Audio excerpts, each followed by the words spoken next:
السلام عليكم ورحمة الله.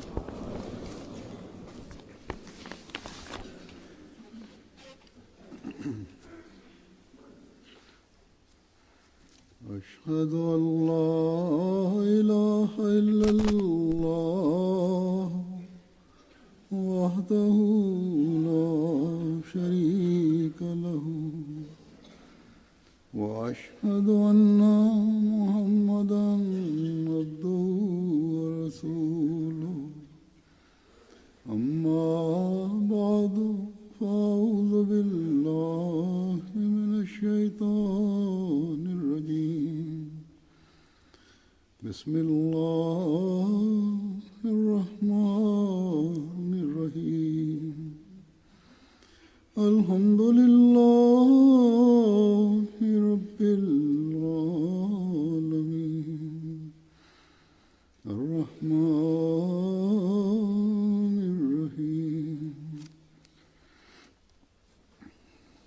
مالك يوم الدين إياك نعبد وإياك نستعين اهدنا الصراط المستقيم صراط الذين أنعمت عليهم غير المغضوب عليهم ولا الضالين.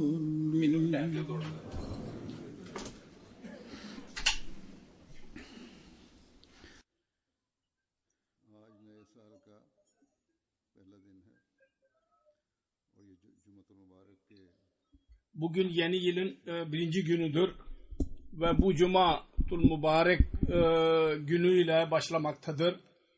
Rivayete geleneğe göre yeni yıl başlamak üzere birbirimize mübarek mesajlarını veriyoruz. Bana da mübarek mesajlarını, kutlama mesajlarını geliyor cemaat üyeleri tarafından.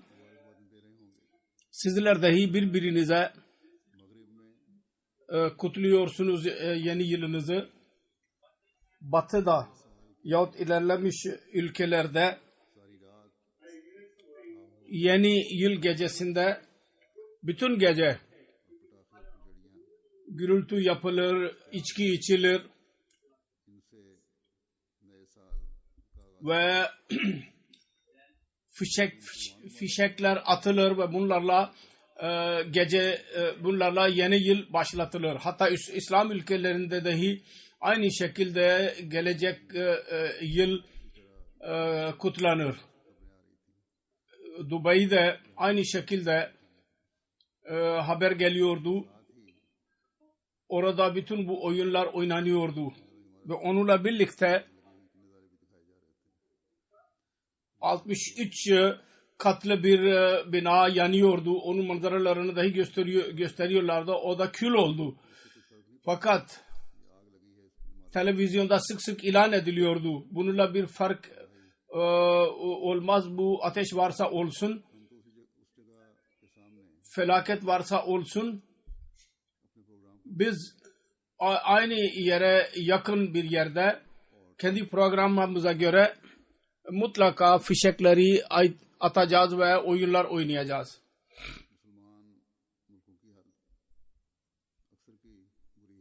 Şüphesiz şu anda bütün İslam ülkelerin yahut onların çoğunun durumu aynen böyledir. Fakat bu bir belirtidir. Dünyadaki belirtiler, ellerinde para olan böyle yeni yıllarını kutlarlar. Eğer orada ateş olmasaydı yine isteniyordu o durum ki zengin İslam ülkeleri ilan etsinler.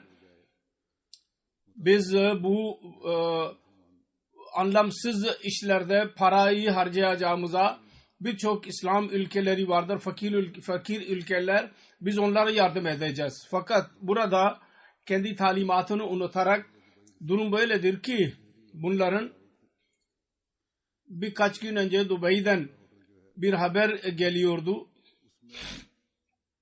Onların en büyük oteli dünya otelinde dünyanın en pahalı Christmas ağacı dikildi.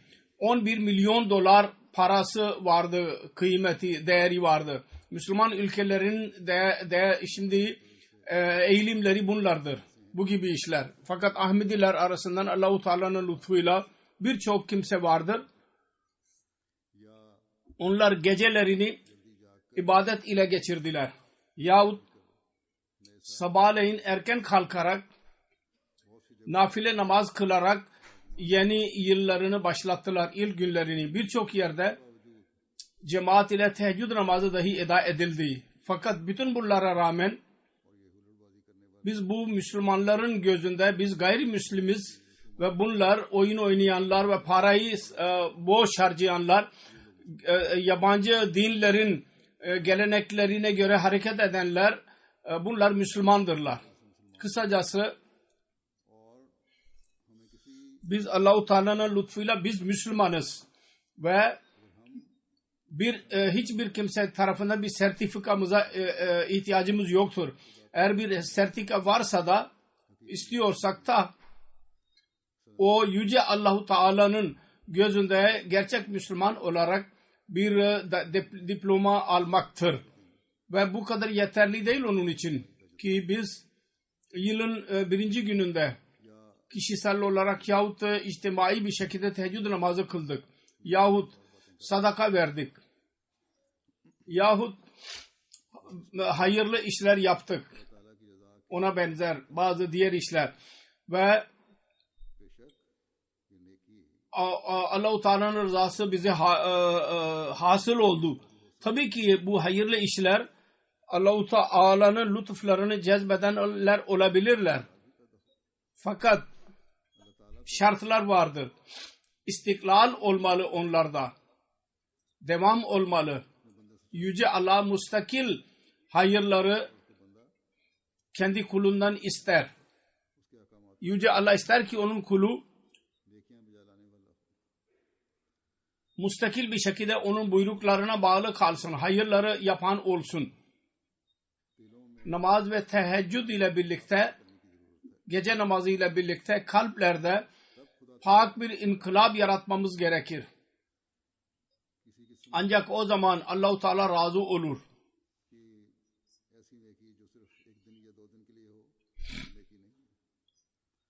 Öyle bir hayır ki yalnız bir gün yahut 2 gün için olsun, o hayır sayılmaz. Onun için şunu düşünmemiz lazım. Ne gibi amelleri benimsememiz lazım ki Allah-u Teala'nın rızasını elde edenler olsunlar. Onun için ben bugün zamanın ıslahı için gönderilmiş olan Yüce Allah'ın elçisinin bazı nasihatlerini aldım.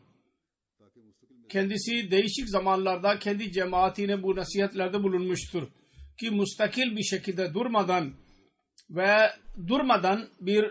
biz Allah-u Teala'nın rızasını elde etmek için çaba sarf edelim.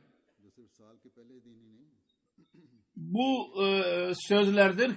Mesela yılın birinci gününde değil, aksine yıl boyunca 12 ay ve 365 günü bereketli kılacak bu sözler.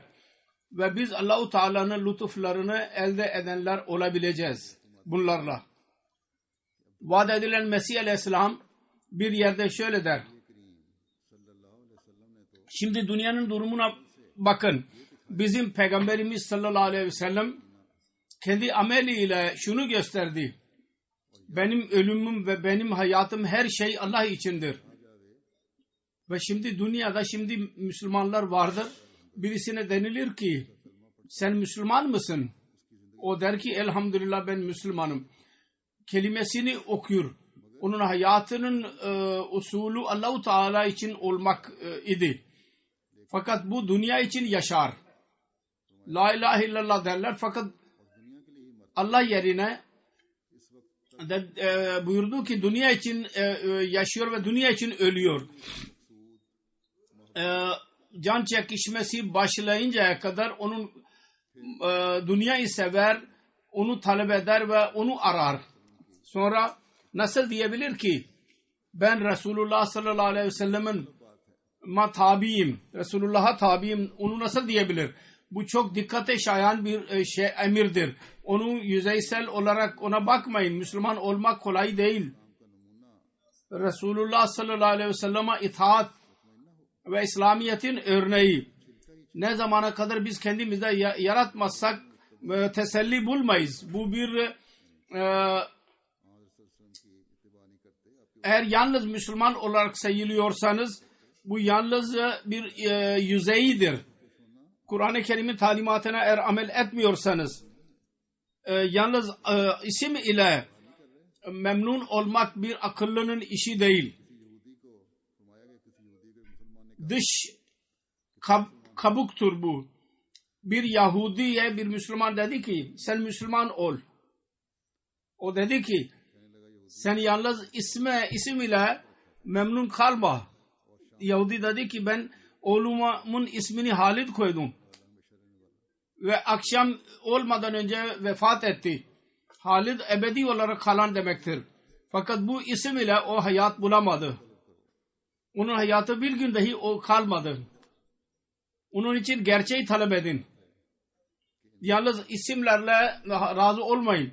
Ne kadar utanç vericidir ki insan en yüce peygamber Ember'in ümmeti isimlendirilerek kafirler gibi hayat yaşasın.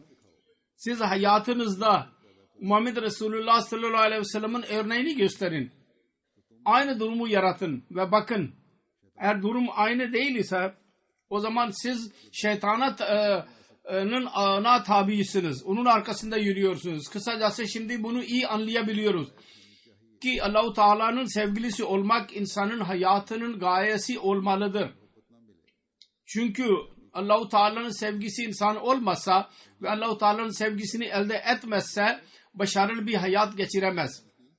Ve eğer bu olmazsa bu olmaz. Ki insan Resulullah sallallahu aleyhi ve sellem'e tam olarak tabi etmeden bunu elde edemez. Resulullah sallallahu aleyhi ve sellem kendi ameliyle göstermiştir. İslam nedir? Onun için o İslam'ı kendinizde yaratın. Ki Allah-u Teala'nın sevgisi olasınız. İslam dünyanın nimetlerini yasak etmez.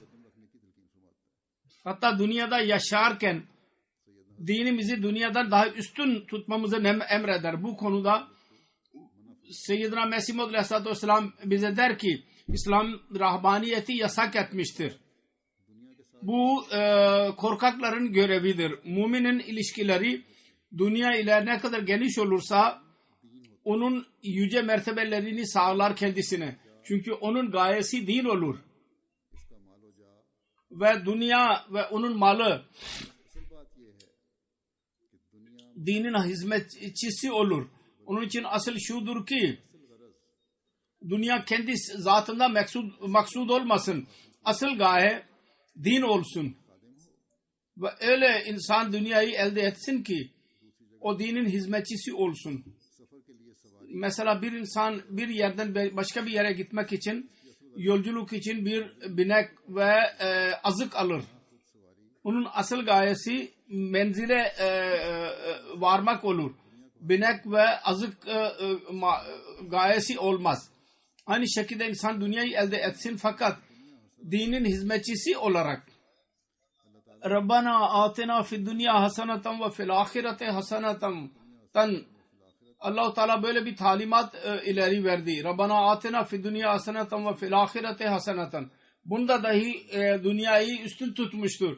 Hangi dünya? Dünyanın haseneleri. O da sonundaki hasenelere sebep olur. Öyle tercih etmiştir. Bunların iyiliklerini elde edin. Fakat bunlar sonradaki iyiliklere sebep olsun. Bu talimatla insan iyi anlayabilir ki dünyada insan ahiretin hasenelerini daima gözünün önünde bulundurmalı. Şimdi bu kelimeyle dünyayı elde etmenin ne benimsemeli lazım. Onların zikri vardır bunda. Dünyayı öyle elde edin ki onda iyilik olsun. Öyle bir yol olmasın ki başka bir insanın eziyet veren olsun. Hem cinsler arasında utanç verici olsun. Öyle bir dünya şüphesiz hasenatul ahireye sebep olacak. Öyle bir dünyayı arayın. Yani öyle dünya arayın ki başka birisine zarar vermeyin. Onunla hem cinslerinizle utanmayasınız. Öyle bir dünyanız ahiret için iyiliklere sebep olur. Ve bu dünyayı Allah-u Teala sevmiştir. Sonra buyurdu ki Mesih Maud Aleyhisselam şunu anlamamız lazım. Cehennem nedir? Bir cehennem odur ki öldükten sonra insan ondan bahsetmiştir. İkincisi bu hayat dahi eğer Allah-u Teala'nın rızası için olmazsa cehennemdir. Cehennem. Eğer bunda iyilikler yoksa bu dünya dahi cehennem haline gelir. Dedi ki Yüce Allah böyle bir insanın dostu olmaz. Onu şerden korumak için ve eziyetten korumak için. Zannetmeniz ki zahiri bir para, mal ve onur ve evlatın çoğulu bir insan için bir rahat verici olabilir. Teselli verici olabilir. Hayır. O cennette yaşar. Eğer parası varsa ve çocukları varsa. O teselli, o huzur ki cennettendir. Bu gibi işlerle insana nasip olmaz. Allah-u Teala'nın zatı için insan yaşarsa peygamberler gibi İbrahim Aleyhisselam, Yakub Aleyhisselam onların vasiyeti buydu. La tamutunna illa ve antum muslimun.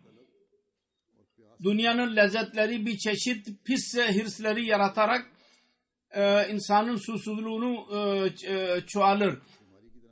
Dünyanın lezzeti bir hırs yaratır. Nasıl ki susuz bir insanın susuzluğu çoğalır. İstiska hastası gibi onun susuzluğu yok olmaz. Hatta helak olur. Onun için bu boş hasretlerin ateşi dahi bu cehennem ateşi içindedir. Onlar insanın kalbine karar veremez.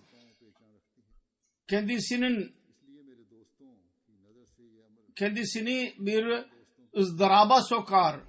Onun için benim dostlarımın gözünden yani Ahmedilerin gözünden bu asla gizli kalmamalı. İnsan mal ile, para ile, kadın ve çocuğun sevgisiyle öyle divane olmasın ki bunda ve Allah arasında bir hicab söz konusu olsun, uzaklık olsun. Allah-u Teala ile alakası kesilsin. Öyle olmasın. Sonra diyor ki Mesih Maud Aleyhisselam benim kalbime geldi. Elhamdülillahi Rabbil Alemin Ar-Rahmanir-Rahim Maliki Yevmiddin'den ispat ediliyor. İnsan bu sıfatları benimsemeli. Yani Allah-u Teala'nın rızası için bütün bu sıfatlar Allah'ın sıfatlarıdır. O Rabbül Alemin'dir.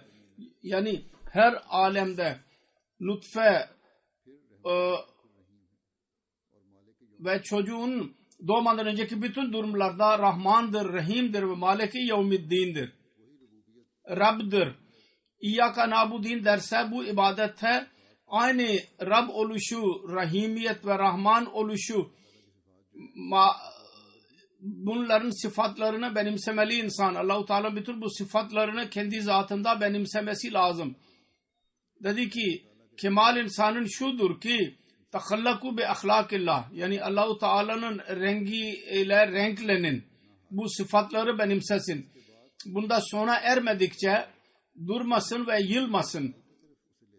Ondan sonra bir cazibe ortaya çıkar. Bu ibadeti ilahiye götürür. Bu durum, bu sıfatlar olursa o zaman Allah-u Teala'nın ibadetine onun dikkati çekilecek. ve ibadeti ilahi insanın hayatının asıl gayesidir. O durum söz konusu olursa yef'aluna ma yumarun durumuna gelir. Bu konuda beyan ederek ki hayata insan güvenmemeli. Onun için daima ölümünüzü gözünüz önünde bulundurun. Ancak o zaman Allah-u Teala'nın işlerine, buyruklarına amel edilebilir. Dedi ki bir insan ne bilsin? Öğleden sonra ikindiye kadar yaşayacak mı? Bazen öyle olur ki bir insan birdenbire kanı durur ve insan ölür. Bazen iyi, sağlıklı insanlar ölürler. Bir o hadiseden bahsediyor. Mesih Maud Aleyhisselam. Bir vezir Muhammed Hasan Han adlı bir bakan vardı. Yemek yedi ve bir iki basamak yukarı çıktı, başı döndü ve oturdu. Hizmetçi dedi ki ben sana yardım edeyim. Sonra 2-3 defa çıktı ve orada başı döndü ve öldü. Aynı şekilde başka bir zattan bahsetti. Gulam Muhyiddin adlı Kaşmir'de bir görevliydi. Birdenbire öldü. Kısacası ölüm ne zaman gelecek biz onu bilemeyiz. Ne zaman gelir? Onun için gereklidir ki ondan onu daima hatırımız önünde bulunduralım. Kur'an-ı Kerim'de vardır. İnne zalzalata saati şey'un azim. Saatten murad kıyamet dahi olabilir. Biz inkar etmiyoruz. Fakat bunda sakaratul maut'dır. Yani ölüm çekişmesi anı burada zikredilmiştir. İnsan kendi sevdiği insan eşyalardan birdenbire ayrılır ve bir çeşit deprem ile baş başa kalır öldüğü zaman.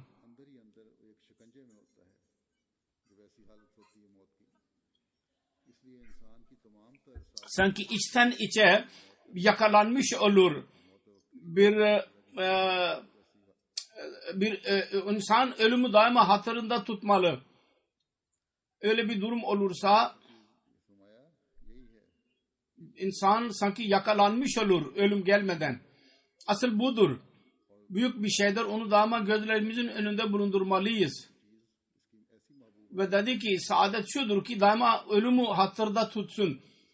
Ve dünya onun o kadar sevgilisi olmasın ki son saate ondan ayrıldığı zaman kendisine eziyet versin. Bunu hatırlarsa o zaman insan hayır yapmaya çalışacak. Boşu boşuna eğlencelerde para ve zamanını harcamayacak. Eğer bunu hatırlarsa. Yahut da boşu boşuna arzularını tamamlamak için parasını harcamayacak. Sonra pak değişiklik yaratma konusunda Mesih Maud Aleyhisselam der ki korkusuz kalmayın. İstiğfar eyleyin ve dualar edin. Ve pak bir değişiklik yaratın. Şimdi gaflet zamanı kalmamıştır. İnsanın nefsi ona teselli verir. Yalancı bir şekilde. Senin ölümün uzun olacak. Ölümü yakın görün. Allah-u Teala'nın varlığı haktır. Her kim zulüm vasıtasıyla başkasına verirse Allah'ın hakkını o düşüklük ölümünü görecek. Fatiha suresinde 3 taifeden zikredilmiştir. O üçünün tattıracak. Sonundaki mukaddem olacak. Zallin. İslam zalliğinde Fatiha suresinde vardır. Burada Müslümanların örneğini vererek diyor ki o önce oldu. Sapıklar. Bu konuda Mesih Maud Aleyhisselam bir örnek veriyor. İslam oydu ki bir insan dinden döndüğü zaman kıyamet kopardı. Ve şimdi sizin zamanınızda 2 milyon Müslüman Hristiyan olmuştur. Ve kendileri pis olarak kendileri pislendiler. Ve pisliklerini kabul edeceklerine Resulullah sallallahu aleyhi ve sellem'e küfür ederler. Onun aleyhinde dil uzatırlar kendisine. Sonra mağzub, gazaba uğramış. Taun ile bu örnek ileri sürülüyor. Bu bir afettir. Veba salgını. Bu da Allah-u Teala'nın gazabını indirdiği insanlar bunlarla baş başa kalırlar. Şimdi tufan vardır, kasırgalar, depremler ve değişik afetler vardır.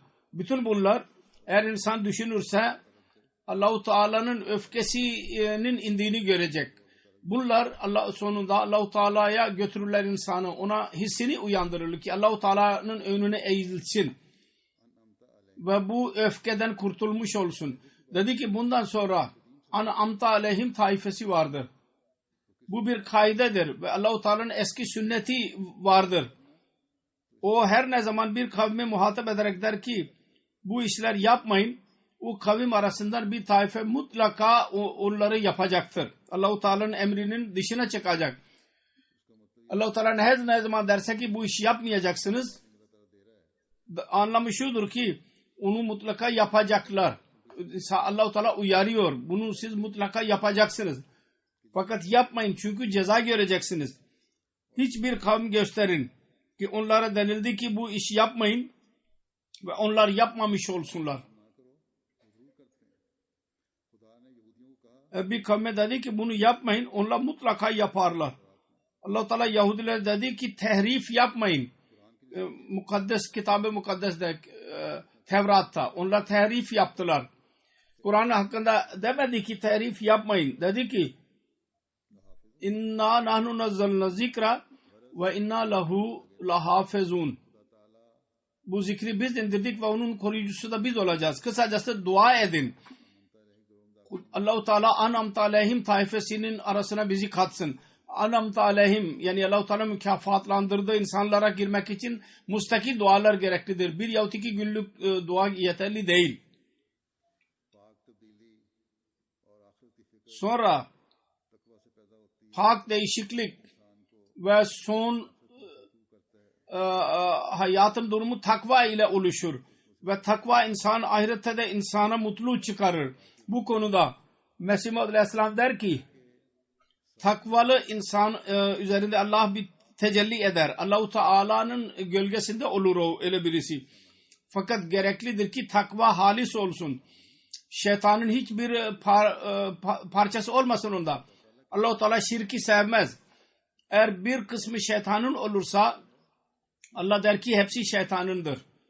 Allah-u Teala'nın sevgililerine bir eziyet, sıkıntı gelirse Allah-u Teala maslahatı olur onun arkasında. Allah-u Teala maslahatına tabi olur. Yoksa bütün dünya birleşirse onlara bir zerre kadar eziyet veremezler. Çünkü onlar dünyada bir örnek ileri sürmek için olurlar. Onun için gerekli olur ki Allah-u Teala yolunda eziyet çekmenin, sıkıntı çekmenin örneğini de ileri sürsünler. Yoksa Allah-u Teala der ki ben asla çekinmiyorum ki kendi velimin ruhunu kabz edeyim. Allah-u Teala bunu dahi sevmez ki kendi velisine ölüm versin. Allah-u Teala istemez ki ona bir sıkıntı gelsin velisine. Fakat maslahatı için ona eziyet verilir. Ve onda kendileri için bir hayır olur. Çünkü onun ahlakları belli olur. Sıkıntılar verilir. Orada gürültü yapacaklarına onların güzel ahlakları ortaya çıkar. Dedi ki peygamberler ve evliyalar için sıkıntı öyle olmaz ki orada Allah-u Teala'nın azabı ve öfkesi belli olsun. Aksine peygamberler cesaretin bir örneğini ileri sürerler. Allah-u Teala Müslümanlara düşman değildi. Fakat bakın Uhud savaşında Resulullah tek kaldı. Bunda sır şuydu. Resulullah sallallahu aleyhi ve sellem'in cesareti belli olsun. Korkusuzluğu. Resulullah sallallahu aleyhi ve sellem 10 bine mukabil tek başına durdu. Ben Allah'ın elçisiyim. Öyle örnek göstermenin bir fırsatını başka bir peygamber bulamadı. Biz kendi cemaatimize diyoruz ki yalnız şu kadarla onunla övünmesinler ki biz namaz kılıyoruz, oruç tutuyoruz.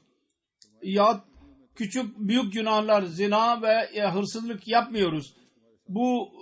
Bunlarda müşrikler dahi hatta sizinle ortak olabilirler.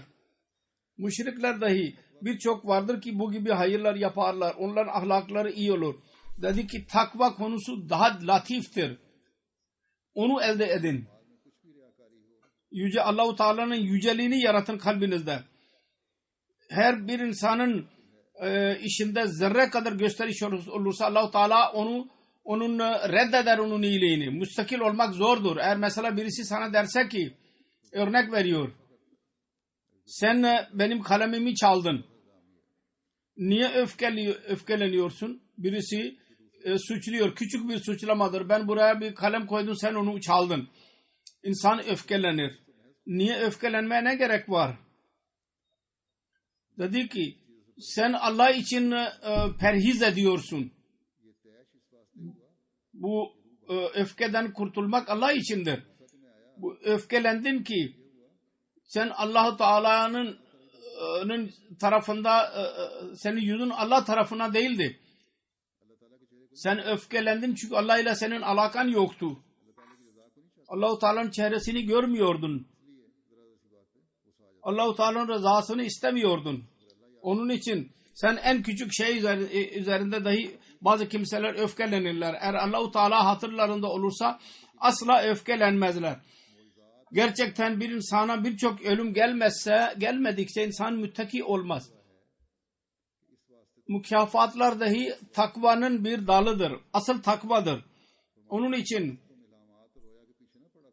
bunu hatırda tutun. Onun için siz rüyaların peşisine, ilham ve rüyaların arkasına girmeyin. Birisine keşif oldu, doğru rüya gösterdi. Hayır. Asıl takvayı benimsemeye çalışın. Birisi doğru rüya görüyor mu, görmüyor mu ona bakmayın. Takvası var mı, yok mu ona bakın. Muttakinin ilhamları dahi doğrudur. Ve eğer takva yoksa o zaman ilhamları dahi güvenilmez. Ne kadar bir insan ilhamdan bahsederse etsin, insanın hakkını yiyorsa, öfkeleniyorsa küçük şeylerden, ne kadar doğru rüyadan bahsederse asla ona güvenmemeliyiz. Onlarda şeytanın payı olabilir. Bir insanın takvasını ilham sahibi olmakla onu tanımayın. Onun kendi takva durumuyla kendisini tanıyın ve hesap edin. Her taraftan gözleri kapatarak önce takvanın menzillerini kat edin. Peygamberlerin örneğini ileri sürün. Ne kadar peygamberler geldilerse hepsinin gayesi buydu. Takva yolunu öğretsinler. İn awliyauhum illal muttakun. Gerçek valiler, ayetin anlamı budur. Muttakiler dışında bir kimse onun valisi değil. Fakat Kur'an-ı Kerim takvanın ince yollarını öğretmiştir.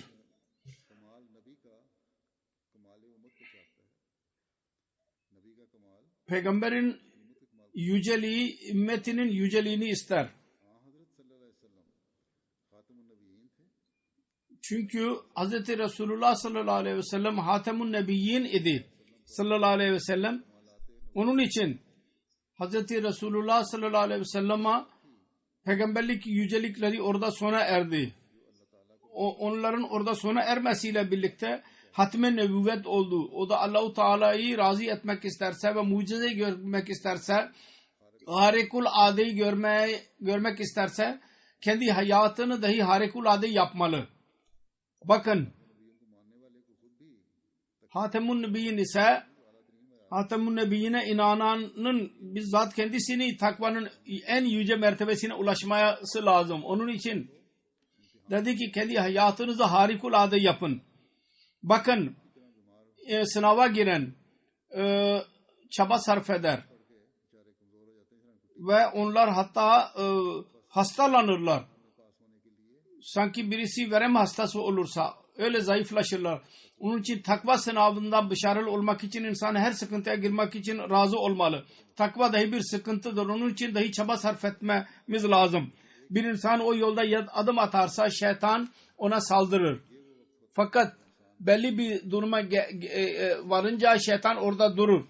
Öyle bir zaman olur ki insanın küçük hayatına ölüm gelerek Allah-u Teala'nın gölgesinin altına girer. Allah-u Teala'nın mazharı olur, Allah'ın halifesi olur. Bizim talimatımızın özeti budur. İnsan bütün yeteneklerini Allah-u Teala için sarf etsin. Sonra bize nasihat eder takva konusunda ve der ki takva sahipleri kimseleri için şart şudur ki kendi hayatını miskin ve fakir olarak yaşatsın. Bu takvanın bir dalıdır. Onun vasıtasıyla biz boşu boşuna öfkeden kurtulmalıyız. Takva vasıtasıyla biz boşu boşuna bazen öfkeleniyoruz. Bu öfkeden de kurtulmalıyız. Birisi bize saldırırsa ona karşı koymalıyız. Arif ve sıddıklar için son menzil öfkeden kurtulmaktır. Bir insanın öfkesiyle siz kendiniz öfkelenmeyin. Aynı hareket siz de yapmayın onun yaptığını. Bencillik, gadab öfkesinde gurur ve kibir bunun neticesinde ortaya çıkar. Ve bencilliğin neticesi olur kibir. Birisi bir şey söylediyse insan hemen öfkelenir. Çünkü içinde kibir vardır. Bu kibir ne zaman olursa, ne zaman ki insan kendisini daha üstün tutarsa diğerlerden, o zaman kibir olur. Ben istemiyorum ki insanlar birbirlerini küçük ya büyük görsünler. Yahut birbirine kibirlensinler. Yahut onu başkasını küçük görsünler. Ben istemiyorum. Allah bilir kim büyüktür ve kim küçüktür. Bu bir çeşit küçümsemedir. Korkudur ki bu büyüyebilir, bu tohum ve insanı helak edebilir. Her kim kendisini büyük sayarsa belli bir şekilde başkasını küçük düşürüyor ve onu hakir görüyor. Ve onu hakir görmek helakete sebep olabilir. Bazı kimseler büyüklerle görüştükleri zaman zengin olursa onu terbiyeli olurlar, ona saygı gösterirler. Fakat büyük odur ki miskinin sözünü miskinlikle dinlesin. Miskin ve fakirin sözünü dahi dinlesin. Ve rahat bir şekilde dinlesin. Dikkatli bir şekilde onun sözüne onur versin. Hiç ona inat göstermesin. Ona rencide edici. Allah-u Teala diyor ki وَلَا تَنَابَزُوا بِالْاَلْقَابِ بَسَ الْاِسْمُ الْفُسُوقُ بَعْدَ الْاِيمَانِ وَمَنْ لَمْ يَتُبْ فَاُولَٰئِكَ هُمُ الظَّالِمُونَ وَلَا تَنَابَزُوا بِالْاَلْقَابِ بَسَ الْاِسْمُ الْفُسُوقُ بَعْدَ الْاِيمَانِ وَمَنْ لَمْ يَتُبْ فَاُولَٰئِكَ هُمُ الظَّالِمُونَ Birbirinizin küçük isimlerini saymayın, yazmayın. Bu fasıkların işidir. Birisini öfkelendirmek için isim takarsa kendisi o duruma girmedikçe ölmeyecek. Kardeşlerinizi küçük görmeyin. Bir pınardan su içiyorsanız o zaman kim bilir ki kimin şansında fazla su içmek vardır. Yüce onur sahibi bir insan dünya usulleriyle olamaz. Allah katında büyük odur ki muttakidir o. İnna akramakum indallahi atqakum. İnnallaha alimun habir. Sonra takva konusunda cemaate nasihat ederek diyor ki, değişik yönlerini beyan ederek Allah-u Teala ne kadar güçler insana verdiyse o zayi etmek için verilmemiştir onlar. Onları caiz olarak kullanmak, insaf bir şekilde, caiz bir şekilde onları kullanmak onların asıl kullanılışı budur ve bunlarla insan bu kuvvetler daha çoğalırlar. Daha insanın hayrı ortaya çıkar. Onun için İslam gözümüzü açmamızı talim vermemiştir. Aksine onu bir şekilde, doğru bir şekilde kullanmaktan bahsetmiştir. Cinsi kuvvetler yahut göz kötü bir iş için insana verilmemiştir. İnsan bu güçler vermiştir Allah-u Teala. Fakat onları caiz olarak kullanın demiştir. O zaman nefsiniz pak olacak. Dedi ki قَدْ أَفْلَحَ الْمُؤْمِنُونَ Aynı şekilde burada dedi ki muttakinin hayatını ileri sürerek sonunda neticesini çıkarmıştır. Ulaike humul muflihun beyan ediyor onun şerhini. Yani takva yolunda yürüyenler iman bil gayb ederler. Namazları sarsılır, tekrar onu ayakta tutarlar. Birçok kimsenin durumu böyle olur.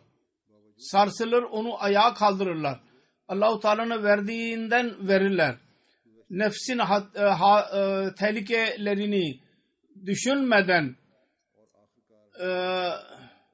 Allah-u Teala'nın kitabına inanırlar ve sonunda yakin merhalesine ulaşırlar. Önce iman bil gayb olur, sonunda aynı iman bil gayb yakin kesin bilmek mertebesine ulaşır. İşte hidayet bulmuş olanlar da bunlardır. Onlar öyle bir yol üzerindedirler ki ileriye gider. Durmadan çaba sarf edenler doğru yolda olurlar ve o yol hidayete götüren yol üzerinde yürürler. Ve onunla insan felaha ulaşır. İşte ancak bunlar felaha uğraşanlardır. Onlar menzile ulaşacaklar. Ve yol tehlikelerinden kurtulmuştur bunlar.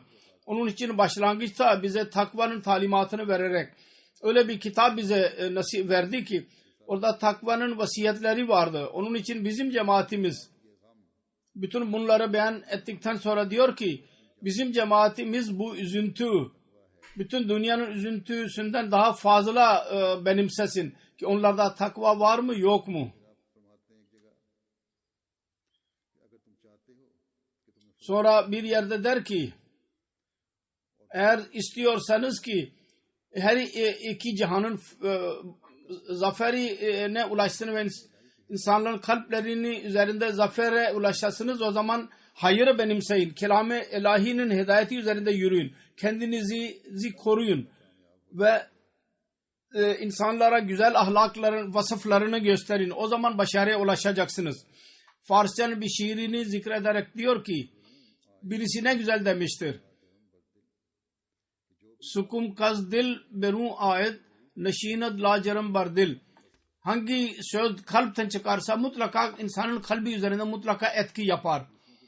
Müminin her sözü kalbin içinden çıkmalı ve dinleyicinin kalbi üzerinde etki yapmalı ve onun için felaha sebep olmalı ve o da kendisinin felahına dahi sebep olur. Onun için kalbi yaratın önce. Eğer kalplere etki istiyorsanız ameli güç yaratın. Bir insanın kalbi üzerinde amel etki yaparsanız onu kendi kalbinizi öyle yetenekli yapın ki bütün hayırlar orada olsun. Yerleşsin. Sonra ona göre amel edin. Dedi ki amel olmadan sözlü güç ve insan gücü asla insana fayda veremez.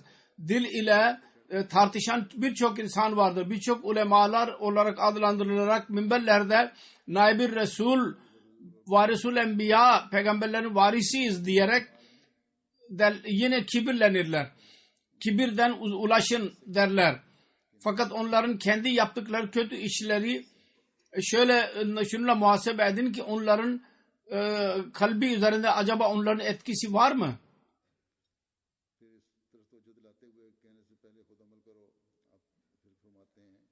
Sonra dikkat ederek diyor ki öyle insanlar ameli güçleri olur. Kendi yapsaydı o zaman lema takuluna ma la tafalun demeye ne gerek olurdu? Bu ayet-i kerime istiyor ki dünyada söyledikten sonra yapmayan insanlar dahi vardır ve olacaktır de. İdiler vardır ve gelecekte de olacaktır. Onun için Kur'an-ı Kerim'in buyruklarına amel edeceksiniz. Buna dahi dikkat etmelisiniz. Ben özellikle biz kendimizi muhasebe etmemiz lazım. Her birimizin muhasebe etmemiz lazım. Ve bu temel nasihati özellikle görevliler bunu hatırlarında tutmalı.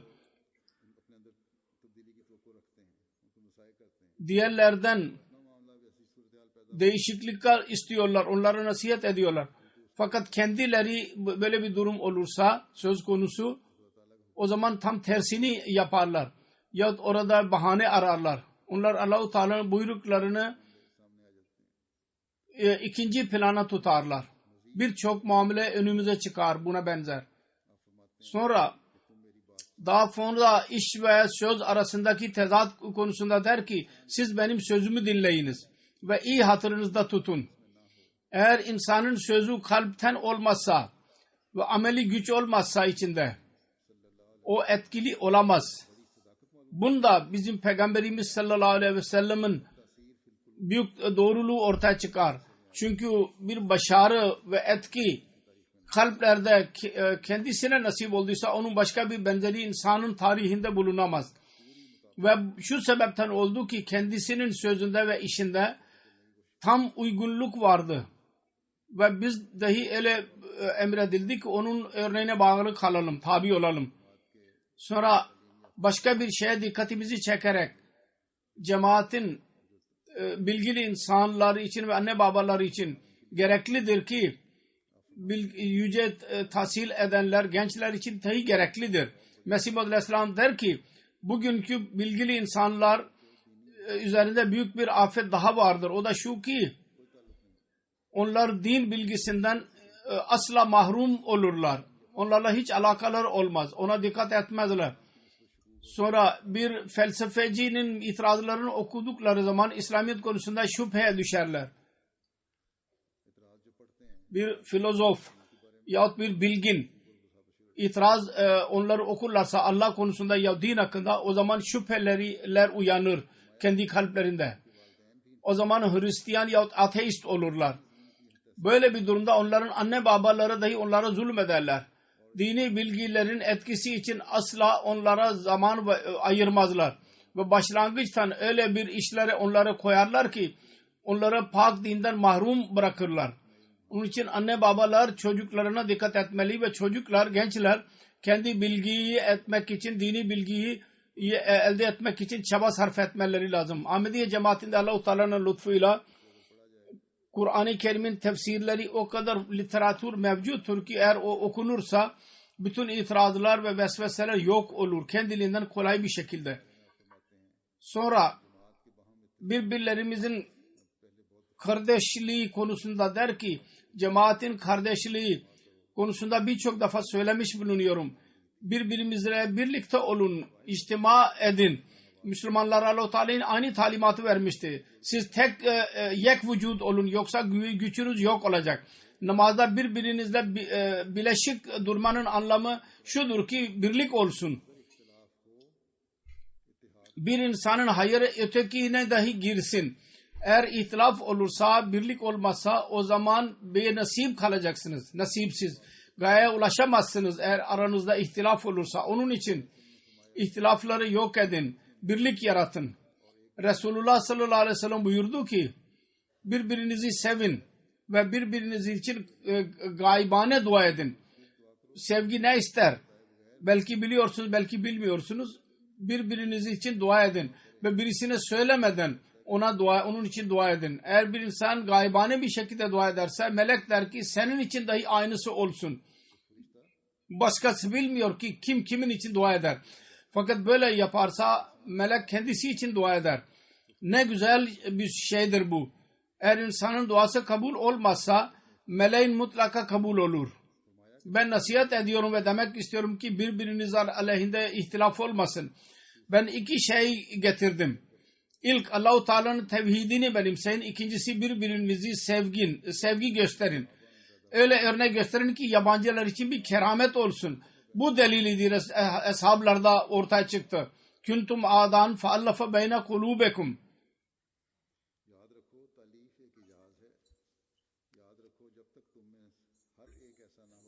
Unutmayınız. Bu bir mucizedir. Aranızdan her birisi ölmezse ki kendisi için sevdiğini kardeşi için dahi sevsin. Öyle olmadıkça benim cemaatimden değildir o.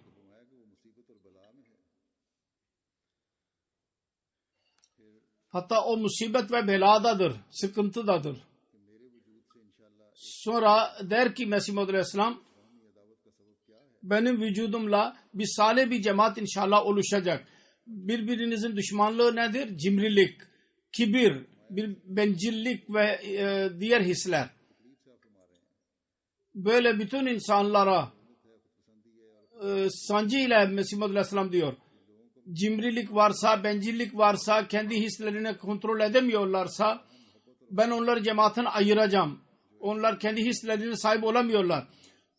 Kardeşlikle, sevgiyle yaşamıyorlar. Böyleler hatıda tutsunlar. Onlar birkaç günlük misafirtirler.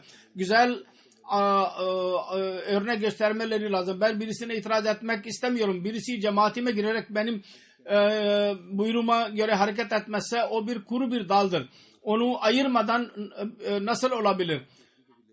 Kuru dal yeşillenemez. Su çeker fakat diğer dalları dahi kurutur. Onun için benimle birlikte olamaz kendini tedavi etmeyen. Birisi onu bilsin ya bilmesin. Her kim zayıf ise bunlardan feyiz alamaz.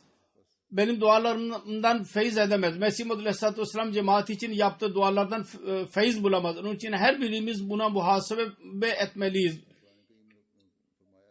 Sonra der ki Allah-u Teala Kur'an-ı Kerim'de buyurmuştur. Ve ca'alullazine tabauka fawkallazine kafaru ila yevmil kıyamah. Bu teselli veren söz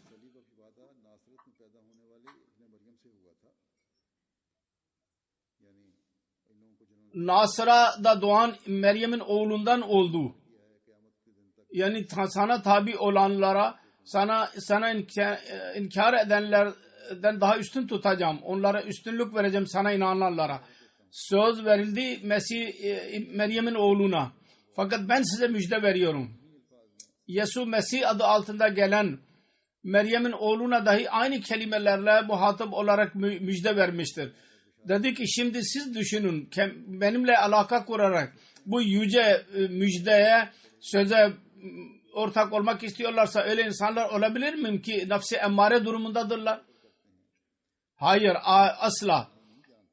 Allah-u Teala'nın bu sözüne değer verenler, benim sözümü bir hikaye olarak görmeyenler iyi bilsinler. Ben tekrar insanlara muhatap olarak diyorum. Benimle birlikte olanlar ve o alaka alelade bir değil, en yüce bir, kuvvetli bir alakadır. Öyle bir kuvvettir ki onun etkisi yalnız benim zatımda değil, Allah-u Teala'ya ulaşır. Ki o yüce mertebesine beni de ulaştırmıştır. O dünyada doğruluk ruhunu getirdi. Allah-u Teala beni o mertebeye ulaştırdı. Ben diyorum ki eğer benim zatım söz konusu olsaydı ben tehlike duymazdım. Ve basla ben aldırış etmezdim. Fakat orada durmuyor iş. Onun etkisi Resulullah sallallahu aleyhi ve sellem bir Allah-u Teala'nın yüce zatına kadar gider.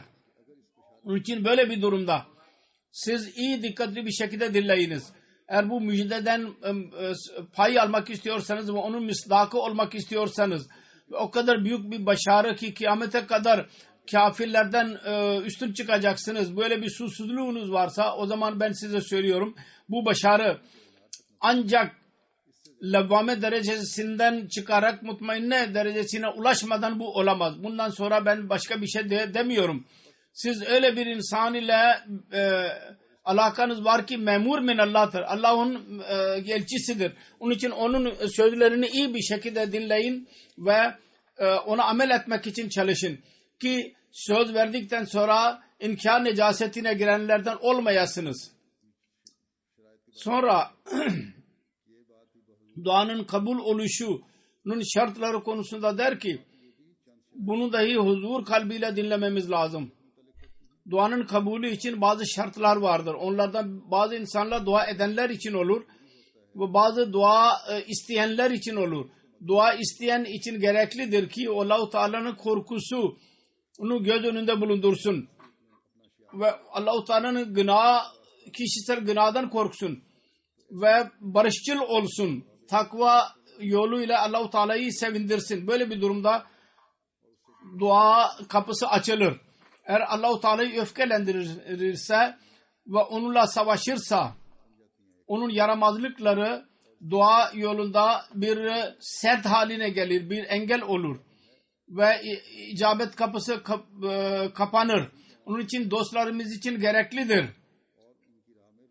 ki bizim dualarımızı zayi olmaktan korusunlar ve arada bir onların pis işlekleri vasıtasıyla ortaya çıkan engelleri ortadan kaldırsınlar. onlar takva yolunu benimsesinler. Çünkü takva bir şeydir ki şeriatın özeti ona denilebilir. Ve şeriat eğer özet olarak beyan edilmek isterlerse onun özü takva olabilir. Takvanın mertebeleri çoktur, dereceleri. Fakat eğer gerçek talip olarak ilk mertebelerden ve merhalelerden istiklal ve ihlas ile biz kat edersek doğruluktan dolayı en yüce mertebelere de insan ulaşır. Allah-u Teala der ki İnnemâ yetekabbalullahu minel muttakin. Şüphesiz Allah-u takva sahibi olanların dualarını kabul eder. Güya Allah-u Teala muttakilerin duasını kabul eder. Bu sanki güya onun sözüdür ve onun verdiği söz asla bozulmaz. İnnallaha la yuhleful miyad demiştir Allah-u Teala. Onun için takva şartı duanın kabul oluşu için bir şarttır. Bir insan gafil ve yolsuz olarak eğer dua kabul olmak isterse ahmak değil mi o? Onun için bizim cemaatimiz için gereklidir. Mümkün olduğu kadar onlardan her birisi takva yolu üzerinde yürüsün ki duanın kabul edilişinin hazzına ulaşsın ve imanı ziyade olsun. Zannetmeniz ki yalnız biat etmekle Allah razı olur. Bu yalnız bir kabuktur. Öz içindedir. Allah-u Teala'nın bu sünnetidir. Bir kabuk olur bir de öz olur. Kabuğun bir faydası yok. Aslında bazen tavukların yumurtaları gibi kabuğun bir faydası olmaz. İçinde öz olur. Aynı şekilde bir insan biat ve iman iddiasında bulunarak eğer her ikisinin özü olmasa kendisinde o zaman korkması lazım. Bir zaman gelir ki en küçük bir vuruşla dahi kaybolabilir, yıkılabilir. Onun için bilmemiz lazım. Acaba ben bir öz müyüm yahut yalnız dış kabuk muyum? Olmazsa o zaman İslam'ın iddiası eden doğru bir iddiada değildir.